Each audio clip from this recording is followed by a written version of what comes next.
As promised, I caught up with Philo Brathwaite. Philo. What's up, brother? Man, for starters, welcome to Thailand. We're in Thailand. Holy crap. The places where disc golf takes us, no doubt. You're back. No doubt. So the first question has to be, what brings you back to Thailand? That's kind of a loaded question, man. There's a lot of elements why to come back. You know, there's a great crowd of people. We've got 20 countries represented this year, which is a big part of our disc golf growth, is getting more of the international contingency to show up to tournaments, so that's a big part of it. Nigel and his family, you know, put up a great tournament for us to come and hang out on this lovely, piece of property, and the hospitality is great. I get to hang out with a couple of my touring buddies as well, and and it's kind of a working vacation as well. Get away from home for a little while, get to get the tournament play kind of revved up before the season really gets going, and I don't know, man. All around, it's just a really fun time. I mean, there's nothing like Thailand. The freedom that you have here is on a different level. Yeah, we're here on Koh Samui, and this is my first time. Okay. I see you and Devin Owens and Nico and Barsby and all of you guys. Why are you guys the only ones? I mean, clearly this is an amazing place for everything you just said, but for some reason right now, is this just your little hidden secret, and now we're going to blow this thing up? I don't think it's much of a secret. I just think it's probably, a little off the radar for some people. It's a long journey. So it's definitely a long taxi to get here, about 30 hours worth of traveling, and you're going forward in time 2/3 of a day. So It's a lot to take on. I don't know if people just can't afford to come. It's not the most expensive trip, but it costs about $800-900 to get a flight over here, and then you got your leisure time and your food and all the stuff that could add up pretty quickly if you're really having a good time. And there's obviously tons of things to buy. It's super cheap to get souvenirs here, so you could spend $100 and walk out of there like this, and you're like, oh, like you're Santa Claus. Exactly. I mean, it's a lot of fun, but I'm not really sure why the guys haven't really picked up to it yet. I mean, maybe they're just not accustomed or familiar with the Asian culture or something. Or well, I think we're going to see that change. I hope so, because it's really a great opportunity to come and be a part of something different. Yeah, Luke, Nigel, the whole family, Absolutely, everyone you said, Riley, everyone here for Samui Disc Golf. You just got done doing a clinic. I certainly applaud you. I haven't firsthand taken in a lot of your clinic information in the past, and as I was just kind of walking around, I applaud your presentation, your professionalism, but yet how relatable it is for everyone. What are some of the key points, not necessarily actual tips for throwing, but what are some of the things that you're trying to accomplish when you're doing an informational session like that, a clinic? Absolutely, yeah. The main thing that I hope to leave people with is a better understanding of what they're physically trying to do mentally. It's really tough to physically achieve what you don't mentally understand.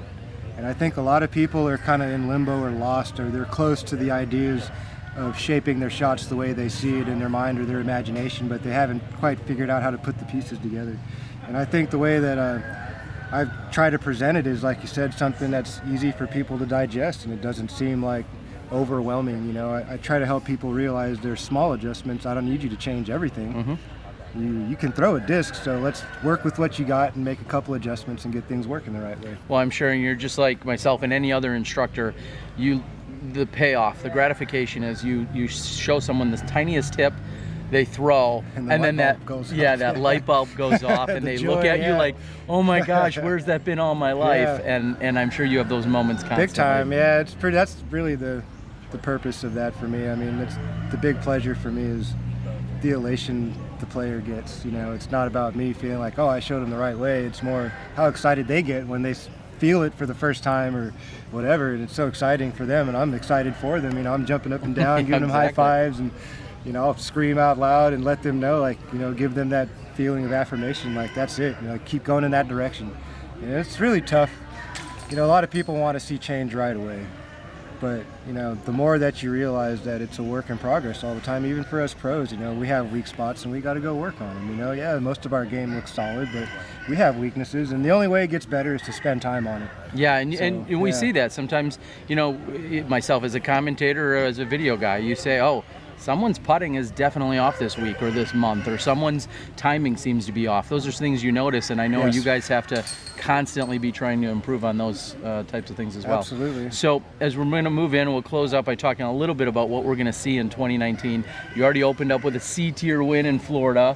which is a win's a win no matter what size or shape, right? No doubt, but a C-tier win in Florida. The reason that expression is because I was thinking of the numbers that they gave me for my round ratings. Like, those were the 2 best rounds I've ever played in my life, back to back, and it was just kind of like, okay, I'll take it. You know? So a solid start to open the year. We're here in Thailand, and then it looks like you got a pretty full season with wintertime and pro tours, national tours.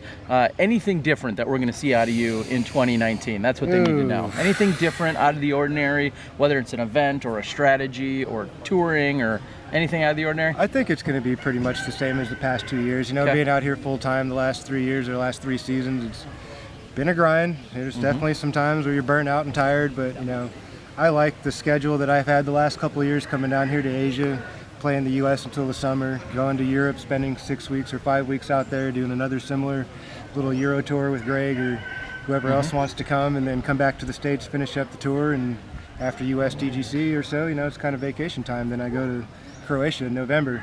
So I've been doing that the last 3 years. You know, I've been doing both of these tournaments the last 3 years, and it's been the greatest addition to my tour. You know, just so many cool moments, and just being a part of a disc golf community that's still growing and flourishing, and being one of the pros that comes to support that, it means a lot to them. Yeah. You know, it means a lot to them because they watch us online all the time. And when one of us or a few of us shows up, they're just like, they're here, you know. And then it's not so much that I need that attention, but being able to be there for them. Yeah. It's not about me, it's them, you know. I'm already in the game. I've been doing this, you know. I've somewhat cemented my place in disc golf history, if you will. But for all these other people, you know, they still have maybe aspirations of being one of us, you know what I mean? And to be able to give them some information and some encouragement, you know, is the least I could do. Well, he summed it up perfectly. As we're here in Thailand, I can't help but finish on one of my favorite hashtags, as you just completely epitomized throughout this entire video. I'm going to end it on hashtag Frisbee Family. This is Philo Brathwaite, Terry Miller, the Disc Golf Guy. We'll catch you guys from the island.